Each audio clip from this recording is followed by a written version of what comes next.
Hello everyone, it is me, Shaggy Mane, here with a video on my personal opinion on the sort of new God of War Ragnarok.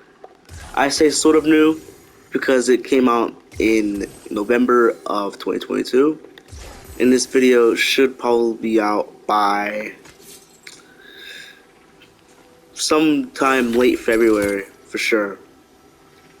Anyway, I've been thinking about doing this video for a while, but the hype for it in my mind kind of died down a bit.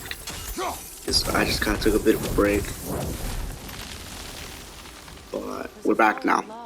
Anyway, before we start on this, I'd like to ask you guys to like this video and subscribe. It really helps me out, and I really do appreciate it. But let's get into this. So, a bit of a spoiler warning before we get in though. So if you don't really want the game spoiled, you can go ahead and click off of it, play the game, and then maybe come back to the video. But that is, that's your choice. So let's go. So I'm going to start off with some pros first, and then we'll go straight into the cons. So it's going to be a pros and cons of my opinions on certain things that are in the game and around the game, and the transformations of the game through time. And yeah. So the first thing I want to start off with is these. We're starting off with the pros. First thing I want to start off with the pros list is the scenery of Ragnarok. I've played this game for a bit over 10 hours now, and every instance I've came across that has like a nice view, you're up high, I just thoroughly enjoyed it. I really like looking at all the stuff that this game has to offer, and like when I'm playing the game, it really does feel enjoyable to see all these things. Next thing on the list here is the character development. The character development of some of these characters throughout the timeline is honestly really good. When I first started playing the God of War series, I started with God of War 3, and then I backtracked to the OGs, even further back to God of War 1, then 2, and then I played 2018 God of War. And honestly, this game is not a bad game compared to the others. It has flaws that I will be getting into, but so far, this game is not. It's not. It's definitely has better.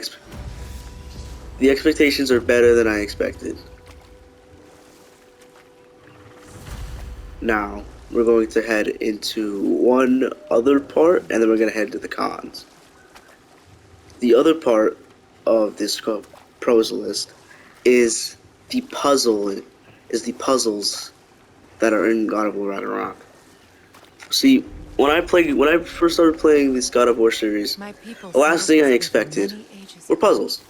When you hear of a hack and slash game that's sort of, bent on a god killing gods, you expect non-stop action. But when the game kind of slows down a little bit and it gives you that time to sort of, process some information and really take in the atmosphere, it's just really nice overall. And now we're going to be moving into the cons list. I am going to be digging into the game a little bit here. Bit spoiler heavy on this part. If you really don't want to hear it, just click away, and then you can maybe come back after you play the entire game. Probably gonna forget about this video by the time you play the entirety of God of War Ragnarok. See, this is a bit of a long game. Though, one major part that I want to list as a bad thing for God of War Ragnarok is the Ironwood section of Ragnarok. When you get to the Ironwood section, the build-up is pretty good. The dream sequence that Atreus has when he's going through his own memories, that was pretty good. I enjoyed that. I can open it. We just need to find the right But when we got to Ironwood, it was a major letdown. It was just a bunch of fetch quests in the game's attempt to try and get you to develop Atreus' character a little bit. Something I've always wanted to ask. Now, I don't really disagree with developing characters, but when you're forcing this development and this storyline stuff on top of all these quest lines and all this other stuff like the new character, I don't know how to pronounce her name, but there's a new character you get introduced to there, and then you have to fight a giant. It's just all this stuff. It feels like so many ideas were stacked on top of each other, and then that's what they come up with in the end. Was the whole it was just so weird. I didn't understand it at all. But I did enjoy playing a bit of Ironwood. I liked the scenery in Ironwood. I think every part of this game has some of the best scenery I've seen in some video games. Even Elden Ring. It reminds me of Elden Ring level of scenery. And you know what other thing Elden Ring has in common with God of War? Enemy encounters. I know, big whoop.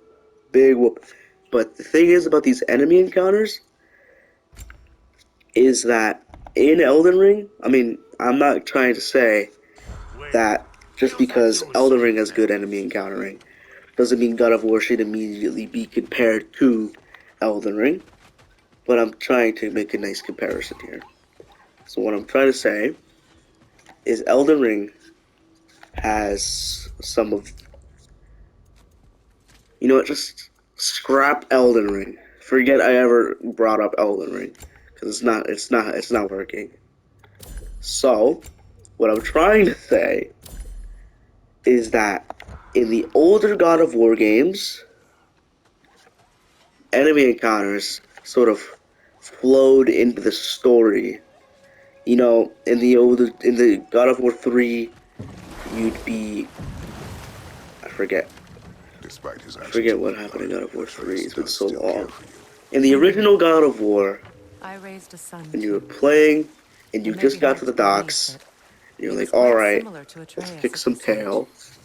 And then, boom, out of nowhere, these Spartans show up, and it's like, yeah, these guys lace into the story because it makes sense. It makes sense why these enemies are here, because they are transformed. They're not the original selves, and it makes sense. And you look at those enemies, it's like, oh yes, that makes sense.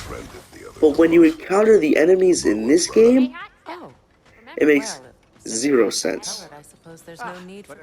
The raiders, just all of these like massive frog creatures. There's just so many weird things that are in this game that I don't think should have been added, so to speak. See, there are certain NPC enemies that you come across that feel like it's just trying to slow the game down. And when you're playing this sort of high-paced moments in the game, and then all of a sudden, the game hits you with a wall of enemies that come out of nowhere that really don't fit the theme of the realm, it really messes up the gameplay, honestly. And it really dried out, it really made it so that, like, I didn't really feel like playing this game for a while. That's one of the main reasons I've been putting off this video, because of the fact that I really found this game kind of boring. Because every few moments you'd get attacked by these strange, weird creatures, and it just kind of ruins the story, you know? When you're having these good moments with, for example, in Svartalheim, I think that's how you say it, when you rescue Tyr from the caves, and you clear out all those enemies in your way, you're expecting you know, nice clean exit. No. There are double the enemies there. And you have this nice moment where both of them are conversating, and then wham! Creatures come out of nowhere, and it just ruins the pacing. It's just so much different pacing. 1 minute you're like, alright, nice NPC dialogue. And then next second, bang!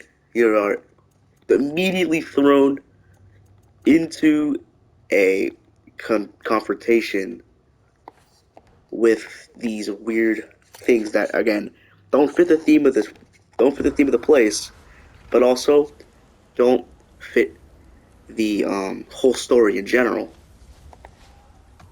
And one last thing that I wanted to mention is alongside of the, let me get off this stupid sled. I did not mean to do that. Go back. I'm gonna walk this part. Rewrite your own Just to show you guys the scenery here. But back on track. Time is more trouble than it is worth. Along with the thing about the NPC enemies, Right? No. there just seems to be more time put into fighting these enemies. It just feels like the game is trying to slow you down in a way. It feels like the developers thought that there might not have been enough story in Ragnarok, so it just feels like all these enemies are crammed into this small area. Like in the realm where you free Freya finally. I'll tell you guys, this is spoilers, so I warned you guys a couple times. But when you finally free Freya from the grasp on the realms, all those enemies beforehand and afterhand, and the boss fight, the 2 boss fights, or was it 3? 2 to 3 bosses on the way to complete half of an objective. I think that's unbelievable. I find that unbelievable. But yeah, I don't know how you guys feel about it, but it just feels like in these other games, in these newer games, it just feels like the God of War series is kind of shifting away from what it once was. I would rather not. I'm not saying it's bad. I'm saying it's trying to be something, and it's not working.